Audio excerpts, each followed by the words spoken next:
Okay, get going.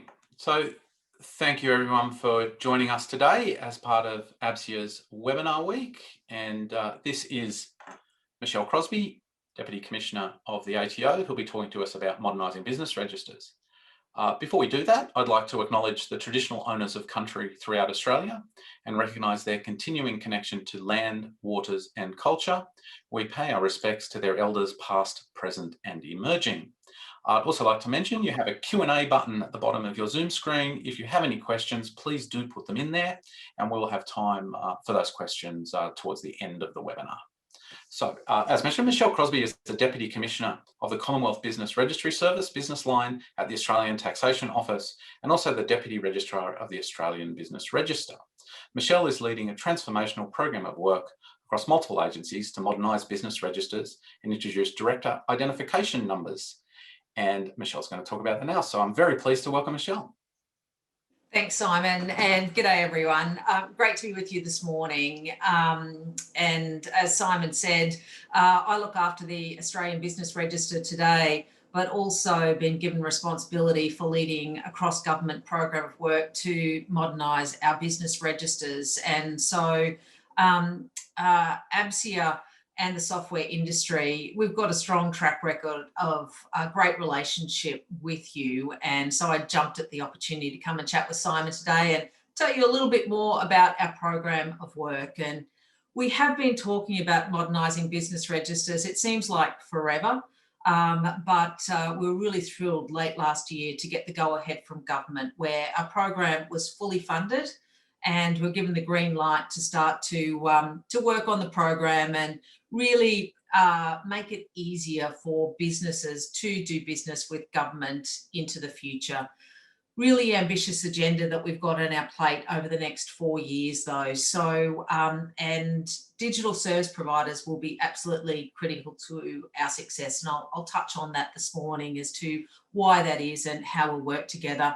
We do see digital service providers as really that front door to the business community and their representatives. And so today, really tell you a little bit about why MBR is important, the roadmap for our program, the benefits of the program for your clients, and really a little bit about how we're going to work together going forward.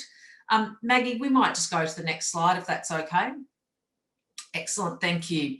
So while the ATO is the lead agency for the modernisation program, we're also working across ASIC, Treasury and the Department of Industry to bring to life this program of work. There's a couple of other agencies in there we're working with as well, such as the DTA and ORIC and ACNC, but predominantly ASIC and Treasury at the moment to bring together this work. So what's our program about? Well, it's bringing together 32 registers, 31 that currently sit with ASIC, and they're things like the companies register, the business names register, and a number of professional registers, and along with the Australian Business Register. So we're going to consolidate all of that on one single integrated platform. We're going to be introducing at the same time director identification numbers, which I'll touch on in a second. So we have to bring all of the data together from those 32 registers, really try and harmonise it and create that integrated registry experience and hopefully through that really improve that end-to-end client experience. And for us, we'll really be doing that by consulting out there with players such as ABSIA and the software industry, but the broader community to make sure that we're delivering something that is going to achieve lasting benefits across the board. We do hope that the integrated register will really reduce complexity and make it easier for you and your clients to be able to do business and meet their reporting obligations to government. You know, for example, the current processes are someone who wants to register a company, they go to ASIC's website, they fill out all of the information. Then if they want to get an ABN, they have to fill out, it's about 80% the same information when they go to the ABR. And so that duplication of effort will be removed going forward. Same thing with updating details. So you'll only have to update details in the one place going forward. So lots of benefits on that front. As you can see on the slide, through this program, we'll also be introducing director identification numbers. really important government initiative aimed at really being able to identify directors and provide traceability of directors' linkages to companies. I think ASIC are on public record as saying that there are Elvis Presley, Homer Simpson are listed as directors on ASIC's companies register at this point in time. So being able to prove the identity of directors going forward and those linkages to companies is something government's really committed to, and it'll be the first big deliverable for our program of work, really trying to tackle that phoenixing or illegal phoenixing where a company tries to disperse its assets to another business and really looks to deliberately avoid paying its debt. So making sure we can identify who sits behind those companies going forward. So that's our first big initiative, and we've got about 2.7 million director IDs that we will need to issue over the next couple of years. Some of the other benefits of the program that we'll be looking to deliver is obviously that single account to log into rather than multiple accounts, one place for people to really come and manage their registration, and taking the data from multiple systems, really moving away from a forms-based system. Some of you have worked with ASIC's registry systems before. You know, the systems were built some 30 years ago in an environment where it's very forms-based, moved to a digital environment, but still very forms-based, rather than actually that digital service offering that allows us to build in timely reminders of events. And we know that late payment fees or late fees for people forgetting to update information ASIC is one of the real problem areas that exists. And so hopefully by being able to have notifications in there, we should be able to address some of those issues that currently do exist out there. And also for search information, ASIC's got searches at the moment, searches on the ABR as well through ABN lookup, and bringing some of that information together will really make it easy for people to come and get the right information at the right time and that single source of truth. So that's what our program's about, really bringing together the 32 registers, and obviously many of the software industry would be working closely with either ASIC or the ATO at the moment, and we'll be working very closely with the industry going forward on that. Maggie, you might just go to the next slide. So this talks a little bit about our order of march, and I think it's important. This is a big program of work, and it's not going to be delivered in 2 years. It's more a 4 to 5 year program of work that we're committed to. I think tranche 0 that's there, the first big thing that's happening in our space at the moment is ASIC's registry functions are transferring across to the ATO. Those functions will transfer across within the next 6 weeks, and the ATO or my teams will effectively be running ASIC's registry functions from here on in. We'll still be running those functions on the existing legacy technology, but those functions will come together under the ATO banner going forward. So that's pretty exciting for us to be transferring those functions in and across to the ATO. Our second tranche is around director IDs. As I mentioned, we really wanted to deliver that first, and I know some people will go, well, why didn't you deliver companies first and then director IDs? But we wanted to have an opportunity to build out the new registry platform, test everything out. Director IDs was a little bit simpler to do that with than the big companies release. And so we have purchased a commercial off-the-shelf product. It's a product that is used globally around the world for registry business, and that's at the heart of our platform of services going forward.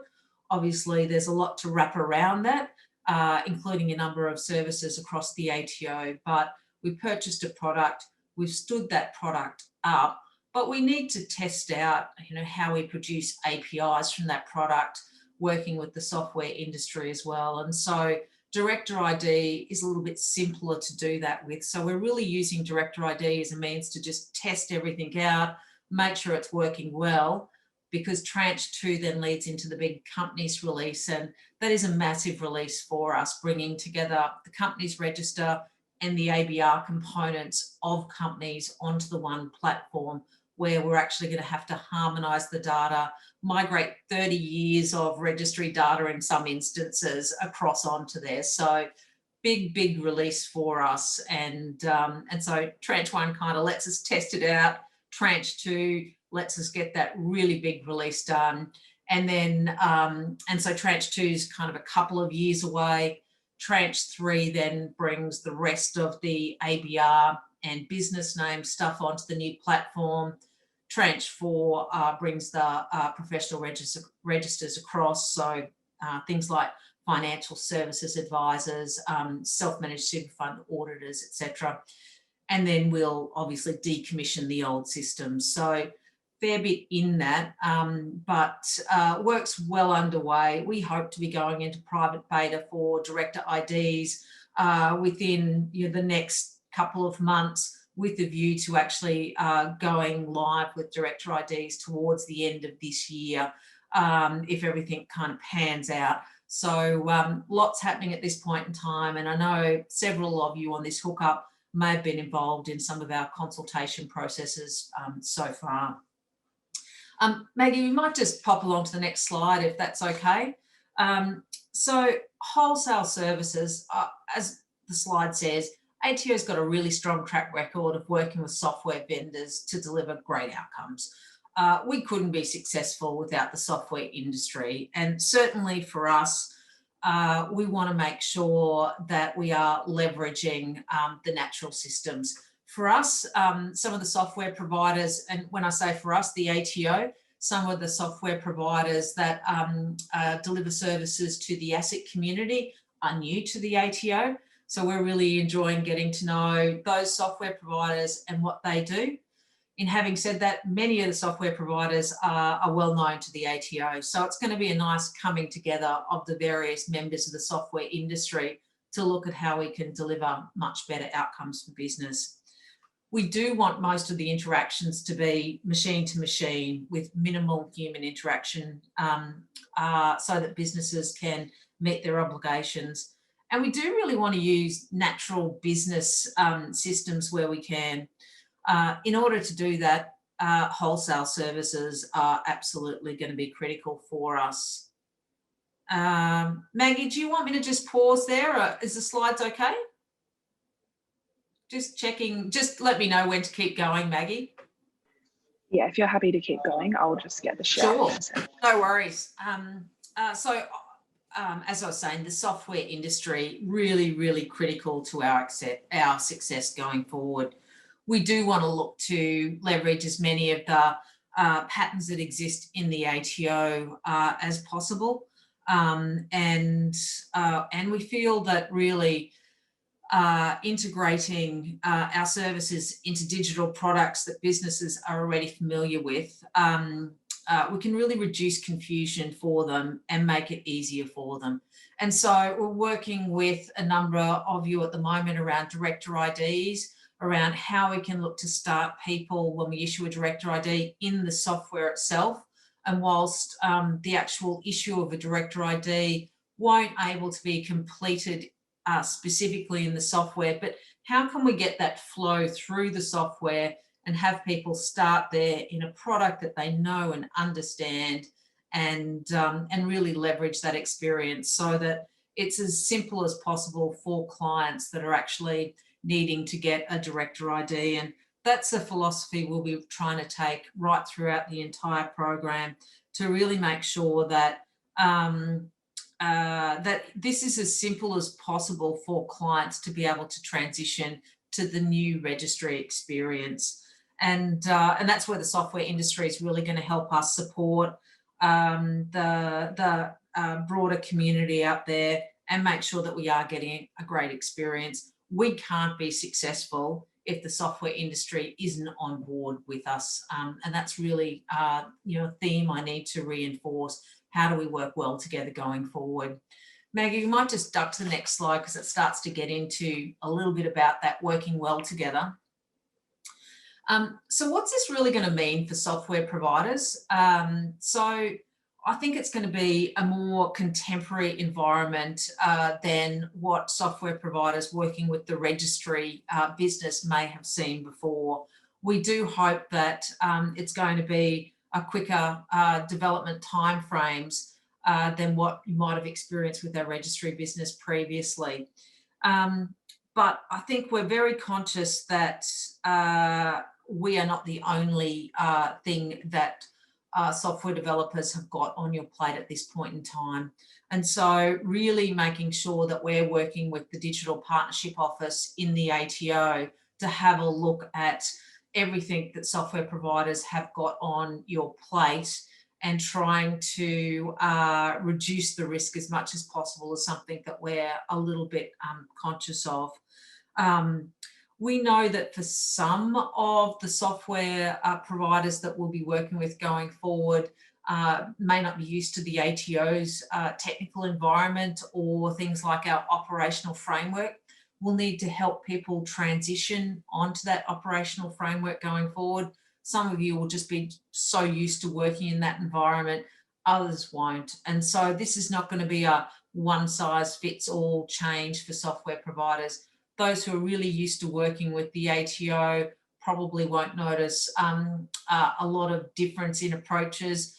Those who aren't will need to just work a little bit more closely with you to make sure that we're really adopting ATO patterns as much as possible, patterns that we've spent many years working very closely with the software industry on developing. But we do hope to make it as smooth as possible for people, and we will be really leveraging the Digital Partnership Office. So Martin Main, who I think spoke to you yesterday, Mark Stockwell's in there at the moment. They are our best friends at the moment in terms of rolling out this program. So rest assured they are really making sure that we are thinking of the software industry and keeping you at the forefront of our minds. Maggie, we might just go to next slide then as well. So the working together, I think this is really important for us to highlight that we have a number of forums in place. We've already talked about the digital software provider working group a little bit that Martin and Mark run at the moment. It's our peak software developer forum. We know that ABSIA are a key partner in that forum, and we'll look to bring all of our key topics through that forum so people can be kept informed and consulted. A Business Registry Strategic Advisory Council, which is a big mouthful, so BRSAC we kind of call it.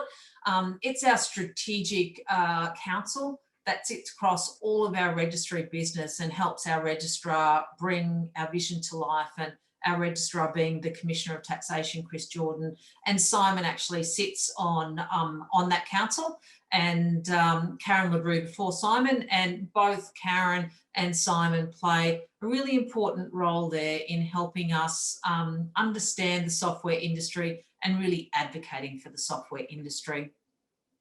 We've also got within the MBR program itself, both a business advisory group and a design working group. And that really allows digital software providers to have great input into the program. We do want to be working very closely with you. And so there's a bit of call out to say, if you don't feel like you're getting good information on things at the moment, or you want to be put on any notifications coming out from these working groups, then reach out through the Digital Partnership Office, and we'll make sure that we connect you well with everything that's going on in our space. We're still kind of learning a little bit as well. It is fair to say that given our program's been talked about for many years, but only really came to life last year, and we know last year was a challenging year, we've been a little bit constrained in getting out and consulting and co-designing with the software industry. you certainly have my commitment that we will, you'll see a lot more of it now. And now that we're an announced government program, we're a fully funded government program, we can get out and about, then I think you'll see a lot more engagement from myself and my teams going forward. And as I said, we will only be successful with our big program if we are working really closely together. And that's certainly the message that I want to leave you with today, that that you'll see a lot more of us and hopefully hear a lot more from us as well. In terms of being part of the program, love to see you all having a look at how we can integrate the new registry services into your software products going forward. Really important that we work together to keep your clients informed of what's going on. Certainly in the business advisory group that we run, getting a clear message from some of your members around how can we develop almost white label products that you can use to be able to communicate out there with clients, so that it's coming from yourselves rather than from the ATO or the registrar. So certainly taking that on board. And as I've already mentioned, go to the Digital Partnership Office. You can find out more. We can certainly look at ways of keeping you more in the loop on this big and important program of work that, well, I think it's big and important, but, you know, hopefully by the end of this you will as well.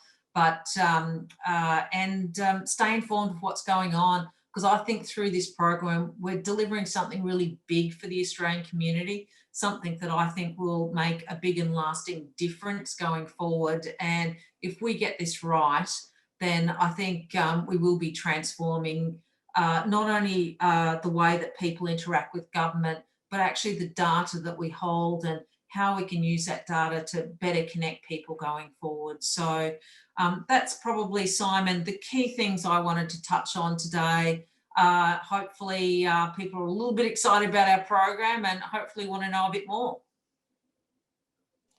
Thank you, Michelle. That was very interesting. And, you know, as a measure of the excitement, this is actually our most popular session of the webinar week. So obviously software providers, and we saw there's a few of those newer software providers from the ASIC area that have also joined, and welcome. A reminder, if you'd like to ask any questions, please use the Q&A button at the bottom of Zoom, and we will put those to Michelle. One question that I have here, you mentioned that it's a commercial registry product that has been bought, and it's being used in other jurisdictions. Are there going to be any, are you able to say what some of those are, and whether, you know, some of our members might already be familiar with how this is being implemented elsewhere? Yeah, they might. So the product, it's a New Zealand-based company, Foster Moore, and the product was known as Catalyst, but now has been renamed to Vern.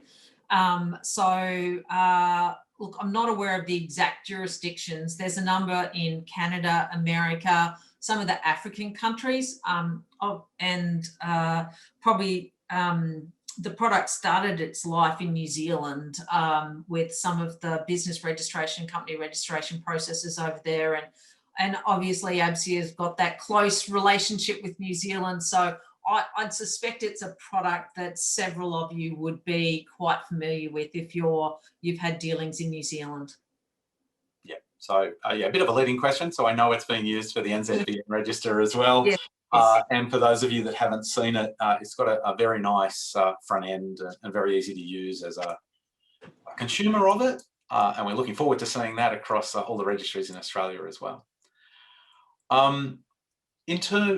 If anyone wants to participate perhaps in the Director ID beta, which I know is upcoming over the next couple of months, how would they go about that?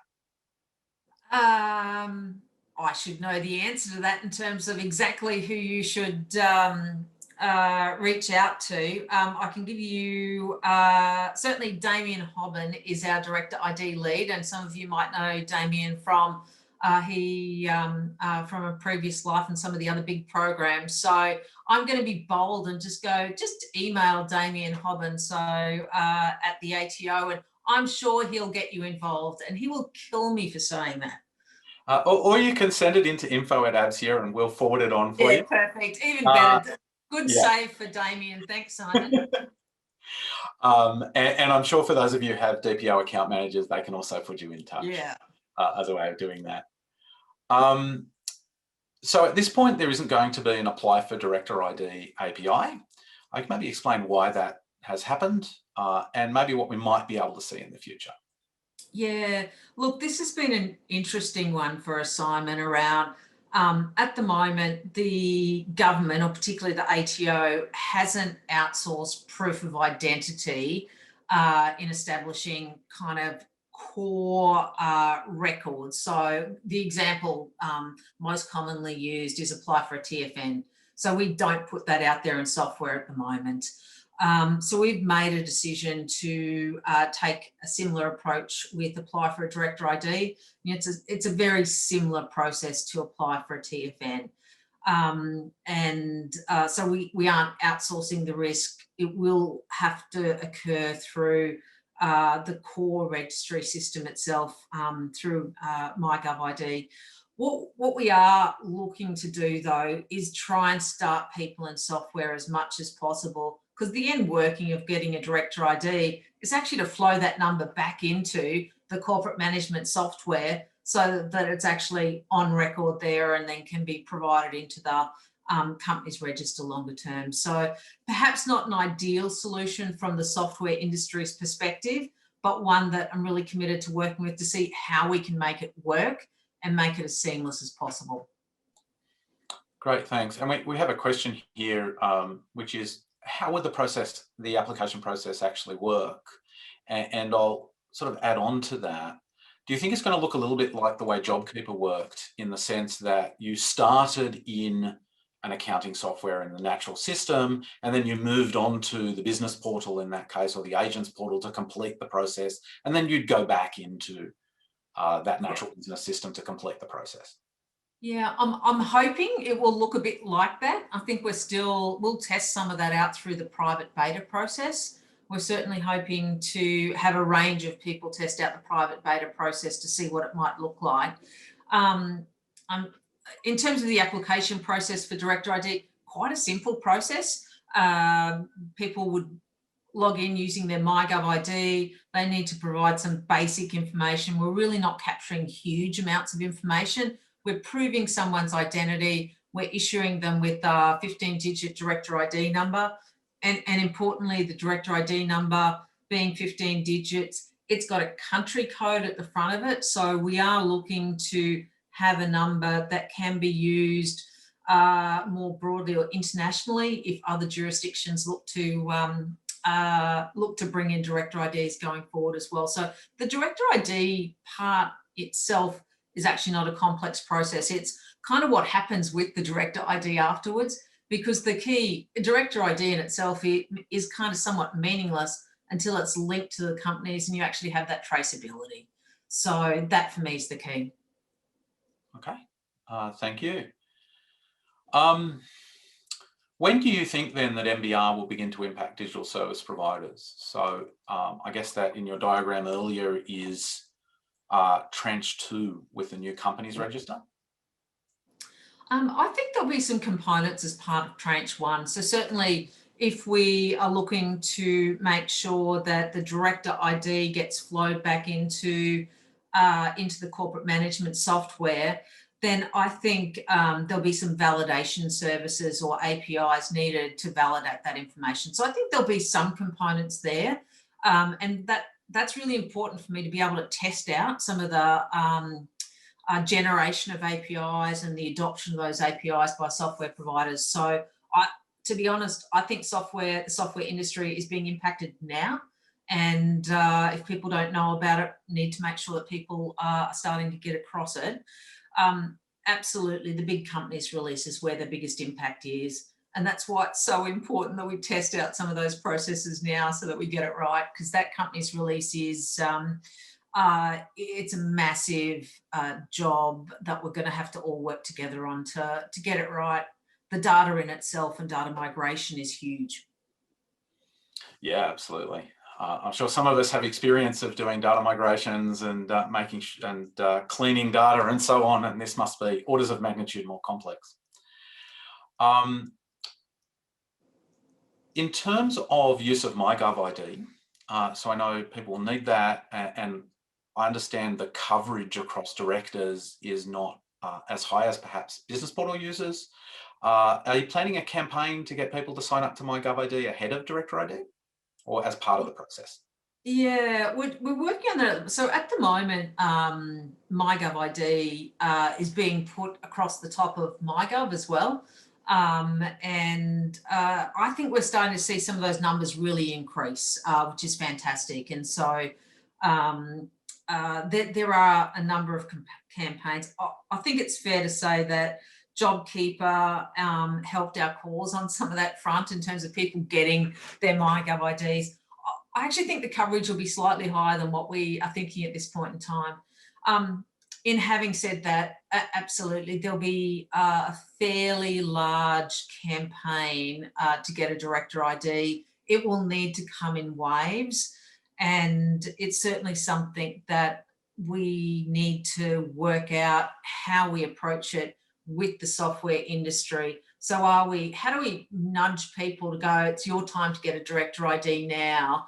Because I certainly don't want 2.7 million people all trying to get their Director ID on day one. So how do we kind of get it going in waves and really nudge people at the right time? And the software industry is going to be key to that. Great, thank you.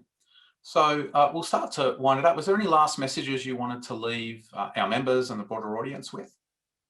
I think, Simon, I've already said, it's really important that people are aware of the program, both in terms of the impact it might have on them, but the opportunities that it really presents as well, because I think there are some great opportunities coming from the program. So if you don't know about it now, make sure that you're in touch with the Digital Partnership Office and connecting with us, and looking forward to working with you going forward. Thank you, Michelle, and we appreciate on behalf of industry the partnership that you've shown, particularly and broader within the ATO, continuing to go forward for the benefit of everyone and all Australians. So thank you everyone for your attendance. We have another session this afternoon from the Fair Work Commission talking about the Modern Awards pay database. This session has been recorded, will be made available to ABSIA members on our website over the coming weeks. And of course, if you have any follow-up questions or would like to participate in Director ID Beta, please contact us on info@absia.asn.au. So thank you all again, and thank you, Michelle. Everyone have a great day. Thanks.